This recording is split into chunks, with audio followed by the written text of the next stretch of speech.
The province takes its next step to allow tailgates at Mosaic Stadium. Why the SHA is stopping the use of a $272 million computer program. And the spooky stories which make Yorkton one of the province's most haunted cities. Live from our studios in Regina, this is CTV News. Good evening. Lee is away tonight. Now, tailgating is a sporting event staple at stadiums across North America, but it's not as common here. And over the past several weeks, the province has been working with the Saskatchewan Roughriders to bring tailgates to Mosaic Stadium, and today it took the first step in allowing them, introducing a bill to amend provincial regulations. Wayne Mantika reports. Tailgating has been popular with fans at many CFL stadiums. Now the Saskatchewan government has introduced legislation to allow for tailgate parties outside Rider games.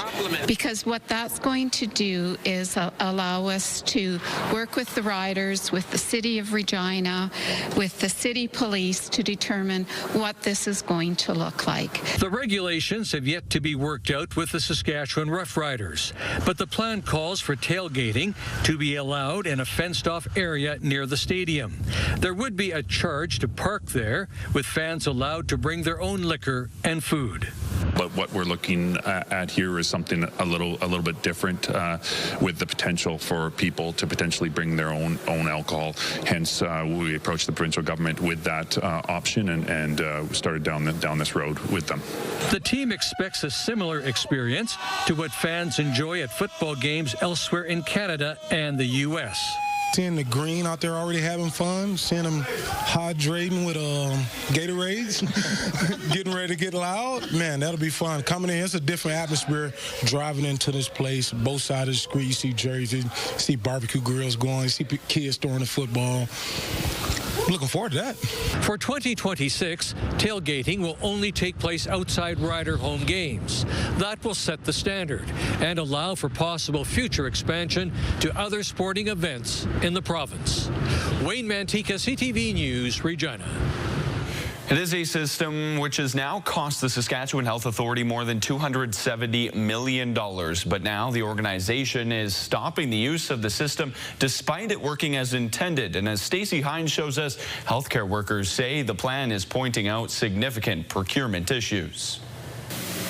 The Saskatchewan Health Authority is scrapping its new computer program for employee scheduling, but says the rest of the system is still working and will stay in use. I'm confident that the solution we have in the Phase 1 component of AIMS will meet our needs. We will need to continuously improve our process as we go forward. The Administrative Information Management System, known as AIMS, was supposed to replace 80 separate systems with one platform for payroll, supply chain, and scheduling across the health system. The SHA says the program remains stable for payroll and supply chain functions, but some healthcare workers disagree. Cindy Landry, an LPN in North Battleford, says getting supplies such as syringes or needles has become a struggle. As well as a frontline worker, there are times with the AIMS program, I don't have my basic supplies. I don't have a catheter induction kit to give somebody, put a catheter in safely. The SEIU West president says the system lacks a backorder function, so when an item is out of stock, it disappears from the order list. So when they do get that in stock and my unit still needs that, or I still need that as a worker, it doesn't show up that I ever ordered it. The province says pulling back from the scheduling component will free up resources to fix other issues. As we've pulled back from this time validation and scheduling piece, that means there's more resources on the AIMS team to address other issues that may come up in the system more quickly. The original cost of the project was expected to be $86 million. 3S Health, a partner in the AIMS project, says the total cost of the system has now reached $272 million as of August. Stacey Hines, CTV News, Saskatoon. Meanwhile, the SHA is introducing a new notification process for emergency service disruptions. Now, the updated process hopes to provide accurate, reliable information about the availability of emergency services across the province. Beginning in early November, all emergency service disruptions, regardless of its length, will be posted to the SHA's website and updated each day at 4 p.m. The current system only notifies the public about disruptions of more than 7 days, but the SHA says it acknowledges the frustration from patients and communities about the current reporting process, adding the changes will make information consistently available while services affected by these disruptions can be restored. Premier Scott Moe is urging Ottawa to pressure the Indian government after it dropped new tariffs on yellow peas, saying the move threatens a key market for Saskatchewan producers. In a letter to the Federal Minister of Agriculture and Minister of International Trade, Moe calling India's tariff announcement very concerning, expressing the need for Saskatchewan producers and exporters to have certainty as the province still deals with Chinese tariffs on canola products. Collectively, the Indian and Chinese markets make up 71% of Saskatchewan's pea exports, with $480 million being shipped to India last year alone. It wasn't long ago we actually had been talking to the High Commissioner of India and hadn't really given an indication. However, we have seen this before, so this is not entirely new to us, to the pea industry, to Canada. You know, there's a number of issues at play with the Indian government there, so unfortunately we have dealt with this before. Now, Saskatchewan officials from the Ministry of Trade and Export Development will be in India next week. The tariffs come as harvest in the province is nearing 99% completion with all that crop in the bin there. The province says yields and quality are above average this year, but more rain and snow is needed to restore soil moisture before the spring. Emerald Park residents have an answer to the future of a project application in their area. Now, on Wednesday evening, a special RM council meeting discussed the application to build 3 apartment buildings in the community. But hours before the meeting, the company who brought forth this project withdrew their application. Edenwald Council says it has the infrastructure needed to explore new development ideas like this. The RM has followed the process from start to finish on it. The developers have the right to make application to develop in areas. Council has neither been supportive or rejecting the proposal all along. We were just following the process that is set out for these type of developments, and we're just glad that the public came out and made their views known. Now, pushback from residents towards this project included school overcrowding, traffic and safety, as well as an erosion of community character.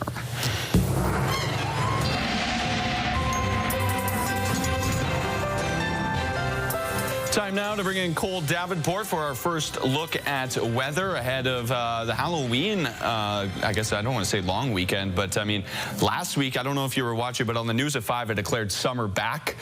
Today, summer is gone. It is long gone.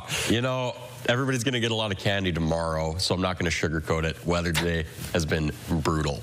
But the good news is that because of that, tomorrow is going to feel a lot better, even if the temperatures aren't necessarily all that much better. Now, you can see on the radar and satellite picture that there was a little bit of snowfall making its way south. That pushed a bit further west than we were anticipating yesterday, but it is impacting Regina even right now, and has continued to do so over the last few hours. Current temperatures around the province all in single digits, in some cases below freezing, particularly Swift Current looking at you. 5 in Maple Creek, 4 in East End Cypress, 1 in Rockland, Regina, Weyburn, and Estevan, 2 for Saskatoon, Wynyard, and Yorkton. Here's a look at your almanac for the day. Our high today was just 2 degrees with a low of minus 1.4. That is below average for this time of year for the high, a little bit above for the low, but we still have a long way to go tonight to potentially get past that. Sunrise this morning at about 7:39, sunset at around 5:27. I'll have your full Halloween forecast coming up a little later on. Donovan? Awesome. Thanks so much, Cole. We'll check back in with you a little bit later. A Musha Mountie has been charged following an altercation which occurred while he was on active duty. Now, according to RCMP, officers were called to a home in an area which is a part of an ongoing investigation. And while there, it's alleged one officer unlawfully entered the house during an interaction with its residents. An altercation then took place between the officer and a man inside the home. And a day later, the man involved in the altercation reporting a complaint with Musha RCMP. Now, he did not report any physical injuries to police, but as a result, Constable Stephen Sharpen is charged with 1 count of breaking and entering and committing an assault. He will make his first appearance on that charge December 3rd. The trial for the man accused of killing Misha Pavlik 19 years ago continuing today, with court hearing from one party attendee who was in a relationship with Pavlik's ex-girlfriend at the time. And as Sierra D'Souza Butts explains, the witness was once deemed a potential suspect in this killing.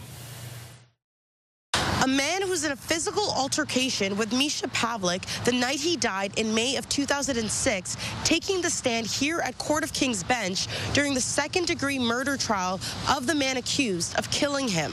Jury members hearing from Andrew Perkins testifying he was allegedly hit with a glass bottle twice at a graduation party on May 21st, 2006 near Last Mountain Lake.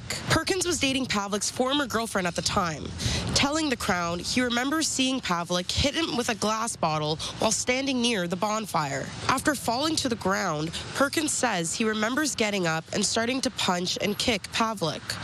Once the fight stopped, he proceeded to go look for his hat, then was hit by a bottle again, but says he could not remember who hit him. Through cross-examination, the defense said Perkins was considered a suspect by RCMP until 2021, which Perkins confirmed.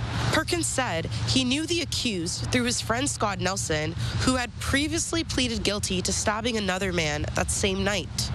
Nelson also testifying earlier in the trial. During opening statements, the Crown told the jury they will not hear witnesses say they saw the accused directly stab Pavlik, adding, from the testimony of around 50 witnesses, the jury will hear that the accused admitted to the offense at the time of the incident. The Crown's opening remarks is not evidence itself in the trial, which will continue here at Court of King's Bench on Friday. Sierra D'Souza Butts, CTV News, Regina. Now, graduation is a special time for any grade 12 student across the province and for their families and even their teachers. And while the end of the school year is still many months away, one Regina school is already looking forward to hosting their grade 12 graduation. McFavel tells us why. For over 50 years, Cornwall Alternative School has been offering a variety of grades to Regina students facing unique challenges. Now, for the first time in the institution's history, there will be a grade 12 graduating class. Now we're going to get to see students graduate and succeed, and we're gonna be part of that. And we can see that those feelings and that excitement in our families, that they now know that they can graduate here and be part of something special. For many years, the school has been a stop for those looking to get back on track, assisting students from grade 7 to 11, then sending them elsewhere to complete their education. The idea of not having to leave and finishing school here is a groundbreaking idea for students. You have kids who are now believing, and all the talk has shifted. It's not if we're going to graduate, it's when we're going to graduate. Am I going to graduate here? Am I going to graduate here? When am I going to finish? And it's just incredible. Students at the school come from a variety of backgrounds, each with their own needs. Those currently in class say Cornwall Alternative is a welcoming environment where everyone has the ability to achieve. Mostly the teachers are, I think what helps the most. It feels more like a family than like a school. Every kid here is it's a good community to be around, and all the teachers are good to be around. This school has been wonderful since I came. Even my family has noticed that I've made a huge difference in behavior, grades, and just overall mental health since I came here. For the second year in a row, Cornwall Alternative has been selected as one of the top 100 charities in Canada, a title the school wears proudly and is confirmation of the direction it's headed in. Mick Favel, CTV News, Regina. Well, as we mentioned a little bit earlier, Halloween is just a day away, and tomorrow many of the province's youth will be roaming the streets as their favorite characters and in their best costumes. But that can also bring extra risk of serious collision. Damian Smith has more on some recommendations from community leaders to ensure everyone has a safe Halloween night. Halloween is one of the most celebrated holidays every year, and on Friday, trick-or-treaters will be hopping from door to door. Have your eyes wide open in terms of looking for little ghosts and goblins out there. Acting Regina Police Chief Laura Lee Davies suggests that trick-or-treaters wear bright, reflective costumes or have shiny accessories to stick out to motorists. But to limit the possibility of collision, she cautions drivers to be extra alert and slow down during those peak trick-or-treating hours. And just be really mindful about pedestrians. They might not be using the crosswalks, and so, we don't want any sort of Halloween tragedy, so just for all motorists, just to be extra alert and take that little bit extra time. While most kids are out right after school, safety isn't limited to them. CAA Saskatchewan is reminding adults not to get behind the wheel after drinking or doing drugs. There is an easy rule to remember, and that's about distracted driving and impaired driving. Make sure you have a safe ride home. Leave your keys at home. Plan ahead. Game 6 of the World Series between the Toronto Blue Jays and Los Angeles Dodgers is also scheduled during this year's Halloween peak. One of many distractions police encourage drivers and walkers to ignore. Any type of distraction while you're driving will cause extra risk to the kids. So if you are wanting to stay connected to the game, maybe keep it on the radio and don't have your screen running while you're out there driving. Among other tips, RPS recommends pedestrians to travel in groups or carry lit-up accessories such as glow sticks. Hopefully it's mostly treating and not tricking. So everyone may have a happy Halloween. Damian Smith, CTV News, Regina.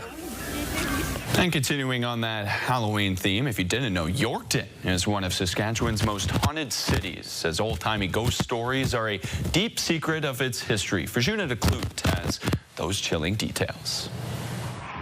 Part of Yorkton's rich history includes smuggling alcohol through tunnels, buildings going up in flames, and business rivalries ending in tragedy. Some events of the past century have sparked quite a few spooky stories around town, leading some to believe certain locations are haunted, including the owner of Wander's Sweet Discoveries. And I was wondering, well, who's coming to visit me at 2 o'clock at night? So I went back upstairs and there was nobody there. Sometimes the chairs would move. Sometimes I would hear water running and I come up, there was no water running. So the pastry shop owner says he's not aware of any tragic events that took place in the building on 2nd Avenue. But it was a good ghost. Like he was kind of playing jokes, but he wasn't mean or anything like that. He wouldn't throw anything over, but he would just make a noise. It is just one of the many stories that can curdle your blood. The city recently posted a YouTube video titled Haunted Yorkton. I spoke with various people around town. The Facebook group Yorkton Nostalgic was also a huge help with kind of the stories around town, and there was also some mentions on historic documents in the Yorkton archives. He says ghost stories help preserve history that would otherwise be lost, such as the story of Yorkton's former mayor and prominent businessman Levi Back, who apparently likes moving furniture at night. And nobody would have remembered it unless the firemen and paramedics who come near that place actually would say, yeah, we've had like a poltergeist in our place, and we believe it is the ghost of Levi Beck. So people think, well, that case, Levi Beck's memory and legacy still lives on at the fire hall as his ghost. So. Real or not, passing down creepy stories is a funny way to remember history and learn more about Yorkton's heritage, all in the spirit of Halloween. Regina, CTV News, Yorkton. Still ahead, the Canadian Armed Forces apologizes for historical and current discrimination and why thousands of Alberta students are walking out of class.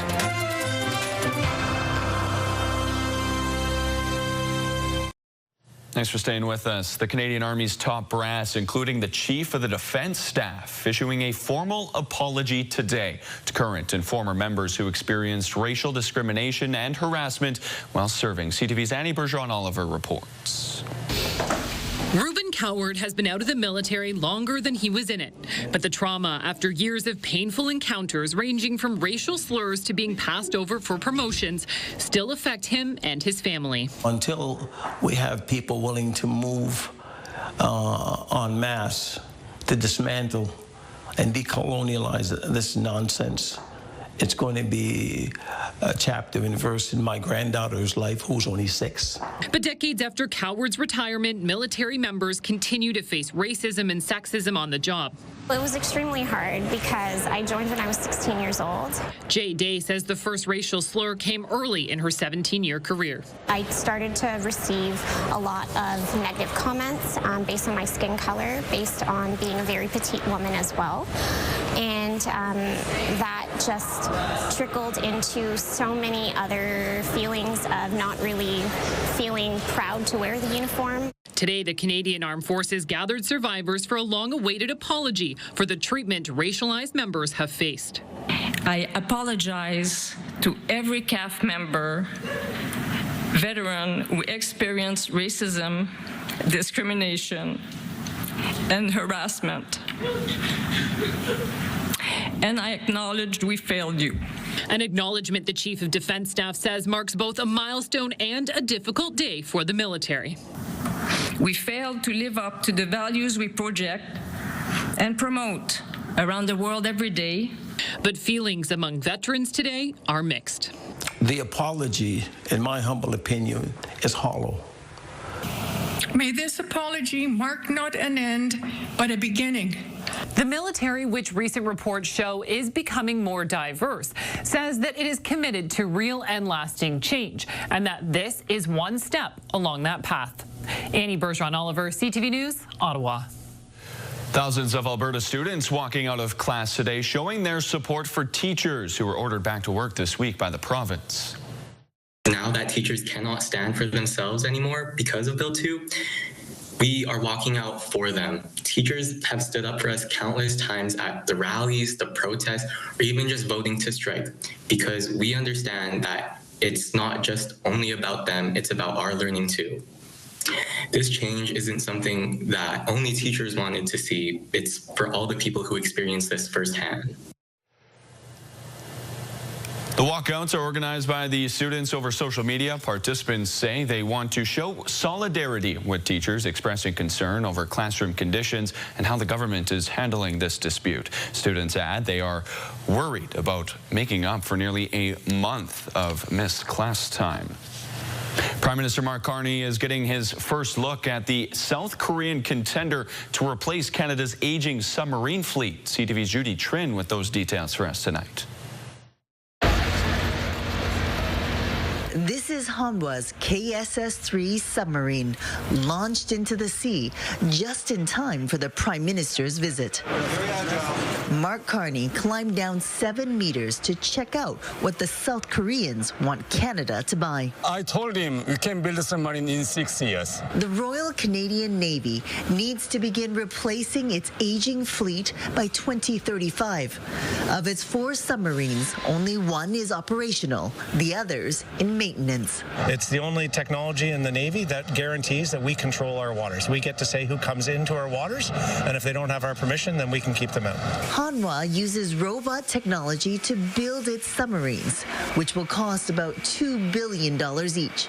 It's competing with a German-Norwegian venture. Carney toured TKMS over the summer. Its state-of-the-art vessel is still in production. During a visit to Ottawa last week, the CEO didn't provide a cost estimate. And of course, we will calculate on a base what the customer wants to have, which capabilities should the submarine have. So for us, I think it's too early to shout out a price range. The Navy wants to buy 12 new submarines. The successful bid must also benefit Canada. The factors like industrial benefits for the country, the use of Canadian inputs, materials like steel, the timeliness of the delivery of a submarine, for example, will be important for us. The federal government says it will choose the winning submarine contractor in 2026, but it could happen earlier. Judy Trin, CTV News, Koje, South Korea. People across the North Caribbean are assessing the destruction caused by Hurricane Melissa as the death toll continues to climb. In Haiti, at least 25 are dead, with another 18 people still missing. While in Jamaica, government workers and residents are clearing roads in a push to reach isolated communities hit by the storm. Melissa is forecast to pass near Bermuda late tonight and may strengthen further before weakening on Friday. In the UK, King Charles stripping younger brother Andrew of his titles, honors, and even his home. The prince has come under fire, under increasing pressure over his ties to the late sex offender Jeffrey Epstein. Buckingham Palace says today's decision made by the king is supported by the royal family, and Andrew is being evicted from his royal mansion on the Windsor estate and will move to a private accommodation. Now, despite the prince continuing to deny the allegations against him, the palace says the censures are necessary, adding their magistrates want to make it clear their thoughts and sympathies will always be with the victims and survivors of all forms of abuse. For decades, the West Edmonton Mall's famous roller coaster enthralled guests. But now that it is gone, what will replace it? The answer, CTV News, continues.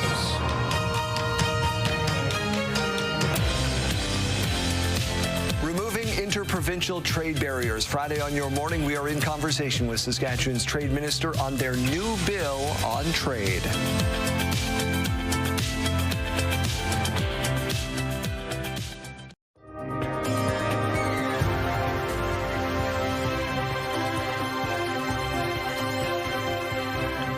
All right, thanks for staying with us. Time now for a look at your full forecast. We'll start off with a look outside in Regina through the CTV Skycam. Right now sitting at 1 degree. Winds out of the northwest at 39 kilometers per hour, wrapping up what has been a blustery day for much of southern Saskatchewan with a little bit of rain, a little bit of snow, and a lot of wind, no matter what kind of precipitation you were dealing with today. You can see that on the radar and satellite picture as well, where those flurries have been coming from. They've moved south and a bit further west than initially we were anticipating, but that's okay. It's October. These things happen. Here's a look at your weather tracker over the next couple of days. The good news about these flurries is that they're not going to last for much longer. By the time we get into tomorrow morning, it'll largely be cloud cover across most of the province, minus the western regions, and then that's going to give way to some more clear skies for most of Saskatchewan into Saturday night. By the time we hit Saturday morning and Saturday afternoon, that's when more precipitation starts to rumble through. That includes rainfall for Regina, looking at that to come in sometime Saturday night. Also a much larger system in some of the northwestern regions, particularly around Lloydminster as well. So if you have any travel plans out that way, as always, keep an eye on the highway hotline or anything like that. That is going to move into some snow by the time that system makes its way over to eastern Saskatchewan. Yorkton and the Parkland could see some tailings of that, as well as any areas north of those regions like Kenora, Kamsack potentially. But we'll keep an eye on that situation for you as we get a little bit closer to it in your forecast tomorrow. As for tonight and tomorrow, starting in the north, looking at highs of 2 for La Loche, La Ronge, Prince Albert tomorrow, lows of -4, -6, -2, and -1. So that is pretty much the range that we're looking at almost all the way across the province for the next 24 hours. Moving a bit further south, Saskatoon, low of -3, high of +3. Same goes for North Battleford, Yorkton -1 tonight with a high of +2. Maple Creek looking at a high of 9 with a low of -5 tonight, -6 in Swift Current with a high of +5. Moose Jaw -2 with a high of +3 tomorrow. And most of these highs, keep in mind, are largely where the temperature is going to be at least close to for Halloween. As for Assiniboia, Weyburn, and Estevan, looking at highs of +3 for Assiniboia and Estevan. Weyburn -2 with a high of +2 for tomorrow. Expect to see some more rainfall and potentially some flurries in the Weyburn region tonight as as we see that system continue to move south. In Regina tonight, low of -1 with a high of +2 tomorrow. Winds out of the south between 40 and 55 kilometers per hour tomorrow, so we're not totally out of the woods on the wind, at least not just yet. But as we get through Friday, they should calm down pretty considerably. And that brings us to our Halloween forecast. We've got some pals here to help us deliver it. For 4 p.m., we're at the high of 2 degrees for Regina. By about 6, it's going to be down to freezing. So if you're out trick-or-treating, especially with a little guy or gal, looking at 0 by that point. So it's going to start feeling a little more chilly. And then by 8 p.m., when pretty much everybody should be wrapped up for the most part, looking at a low of -1, at least in terms of those Halloween hours. Moving on to your 7-day forecast, again, high of 2 tomorrow with a low of -4. So overall, not too bad in terms of where the temperature is going to be sitting for that prime trick-or-treating window. On Saturday, looking fantastic, high of 11, low of +4. That does come a bit back down to earth on Sunday with a high of 9 and a low of -1. So closer to seasonal, but still nothing to complain about there. Should be nice and sunny for us as well. On Monday, same thing with a high of 8 and a low of -1. And temperatures will kind of hover around that point for the rest of the week as well. Down to about 0 and -1 for Monday and Tuesday. So we're going to be back closer to the freezing mark for a lot of the lows next week, but we aren't getting below seasonal yet, which is a very good thing, especially since we have one of the larger outdoor nights of the year still coming up for us. And that, of course, is Halloween, which I can't believe it's already Halloween, Donovan. It's wild. I feel like I blinked and October's over. Yeah, the days just keep coming and going. It's just all of a sudden, yeah, we're in October. And what would your recommendation be on, number of layers underneath the costume tomorrow? Oh, boy. Let's see. I'd say at least a toque if you can do it. At least 1, maybe 2 layers, depending. Hopefully your costume has some wiggle room for that sort of thing. Well, the only other thing that I noticed, too, is very interested in what Saturday looked like, because there was the possibility that the Riders would be playing on Saturday. But now I'm a little bit worried for next week if the weather's so good this weekend. Well, hopefully we'll have similar conditions next week, because, yeah, like I mentioned, tomorrow is a high of 11. Or Saturday, sorry. I'm getting a day ahead of myself. It's all good. Roller coaster indeed. Thanks so much, Cole. You bet. Well, since the teardown of the West Edmonton Mall's Mindbender roller coaster, many have been wondering what ride will replace it. And as CTV's Miriam Valdez-Carletti finds out, roller coaster enthusiasts may have already discovered the answer. For as long as he can remember, Steve Phillip has been obsessed with roller coasters. I got the Roller Coaster Tycoon game out of the cereal box, and then just going to Galaxyland when I was younger too, watching the Mindbender just became a really cool thing. For decades, the Mindbender roller coaster with 3 loops thrilled people at West Edmonton Mall. It shut down in 2023 and has since been torn down. The removal take place was definitely kind of heartbreaking, but I knew that something big was coming. With the mall promising to replace it, Phillip and a global online community of roller coaster fans started to dig around. There's even people all the way from Florida that are reaching out, asking questions, being like, I went on the Mindbender so many years ago. When looking at the construction site, the amateur sleuth spotted the name of Vekoma, a Dutch roller coaster manufacturer. Then, by pure chance during an errand run, Phillip saw something familiar in a West Edmonton industrial yard. I was driving down the road and saw the track. We had some rumors about the color, and the tarp was blown off. I was able to identify the colors, and instantly I put 2 and 2 together. Dozens of pieces of orange and green tracks are now covered in blue tarps. Regardless of what it ends up looking like, the new ride will have big tracks to fill. University of Calgary physics professor Phil Langell uses roller coasters and other rides as a teaching tool. You go super fast, you get squished into your seat really hard, you feel at times like you're going to come flying out of your seat. He says the key to a good ride is a blend of different types of motions and forces. A good roller coaster ride will bring you to the edge of being uncomfortable, but not over the top so that you're frightened out of your boots, right? He says the mall will need to balance big enough thrills for adults while making sure kids enjoy it too. It's unclear when we'll know if that's been achieved, as West Edmonton Mall isn't letting anything slip, only telling us we're thrilled to see the excitement from fans and the community around our upcoming roller coaster. While we can't share more right now, we look forward to unveiling full details as we get closer to opening. Miriam Valdez-Carletti, CTV News, Edmonton. 2 Saskatchewan Roughriders are being recognized for their contributions on and off the field. Find out which 2 are up for CFL awards after the break.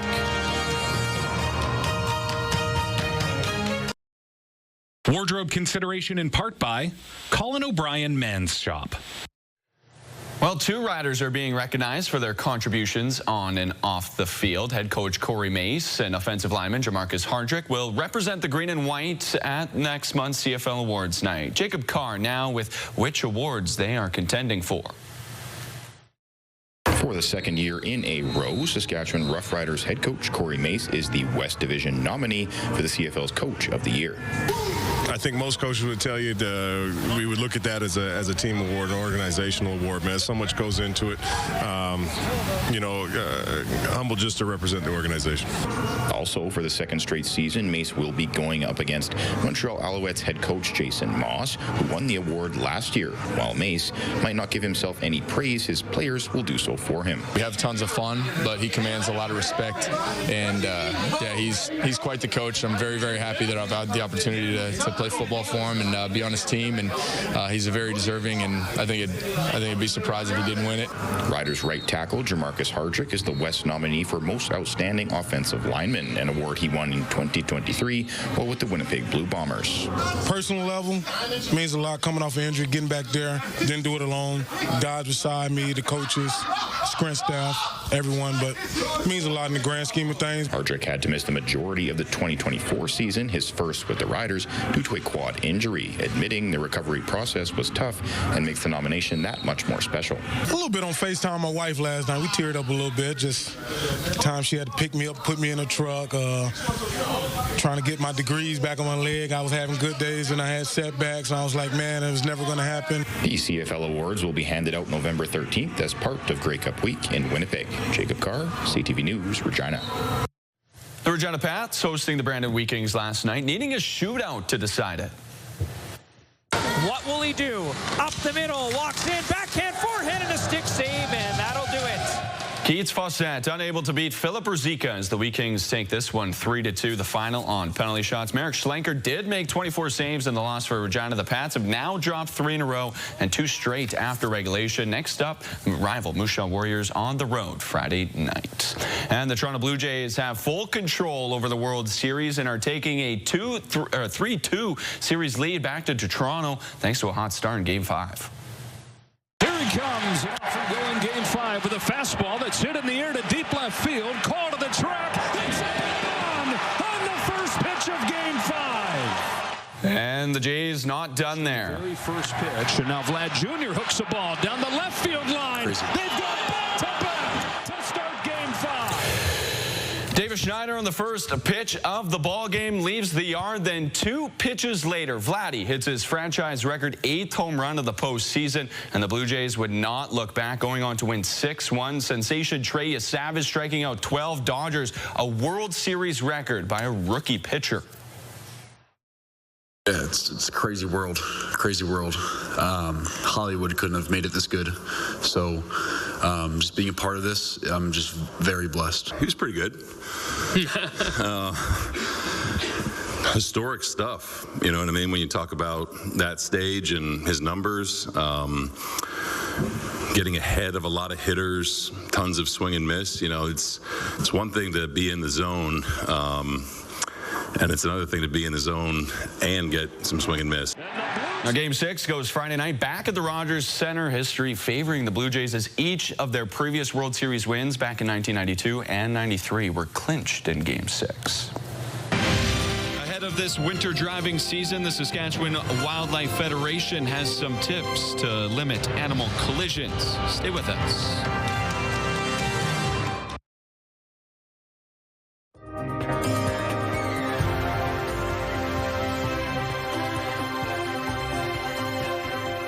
Time for your rural forecast. We'll start things off in northern Saskatchewan. Looking at Meadow Lake tomorrow, highs of 3. Same thing goes for Lloydminster. 3 in Hudson Bay and Watrous as well. Same thing goes for Outlook. 2 for Spiritwood, Melfort, and Wynyard. Moving south, looking at 7 in Leader, 9 in Maple Creek, 6 in East End Cypress, and then a bit closer to the freezing mark for the rest of the province tomorrow. Lumsden, Pilot View, Assiniboia, Rock Glen, Kenora, Carlisle, all hitting highs of 2. 3 for Coronach, and 4 in Rosetown. Broadview a little bit cooler at 1. That's the same region where some of that snowfall is hanging around just a little bit longer than other areas of the province. In Paradise Hill, let's take a look there, where internet speeds of up to 1 gigabyte are available through SaskTel. It's going to be 4 degrees tomorrow. Beautiful day in comparison to today especially. Winds out of the south between 20 and 40 kilometers per hour. So it shouldn't be too bad, but if you do have some of those inflatable Halloween decorations, you might want to make sure that they're well secured if they didn't already blow away today.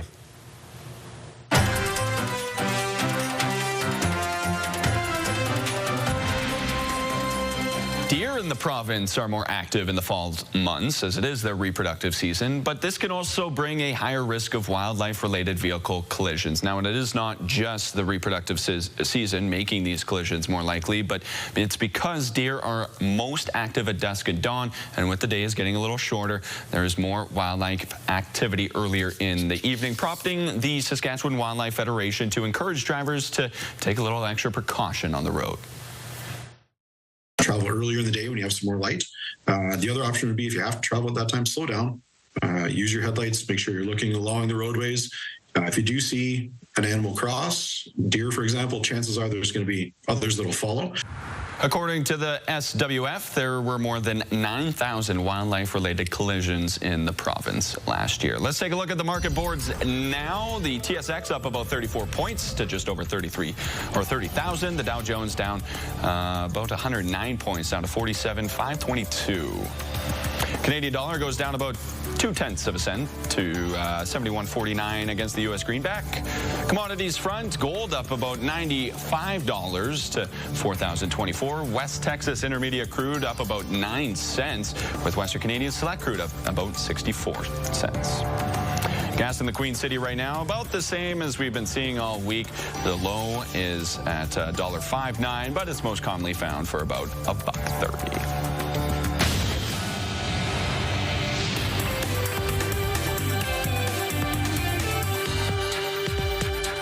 Amazon and Apple reported earnings after the end of the trading day. Let's start with the iPhone maker.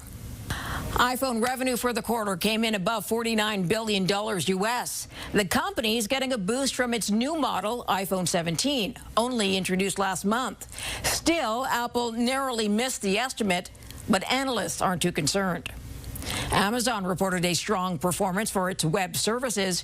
Revenue came in above $33 billion for the quarter. That's a 20% improvement from last year. The earnings report sent shares climbing in after-hours trading. Value pricing has helped restaurant brands beat estimates in its latest quarter. It owns Tim Hortons and Burger King. Restaurant brands reported a 4% increase in sales, with revenue reaching close to $2.5 billion. The CEO for Algoma Steel says there's no going back to the way things were. The Canadian company reported about a $500 million loss in its latest quarter, courtesy of American tariffs. Michael Garcia says Algoma will now focus on Canadian projects since applying the U.S. comes with strategic risk. Those are your business headlines. I'm Marilla Fernandez.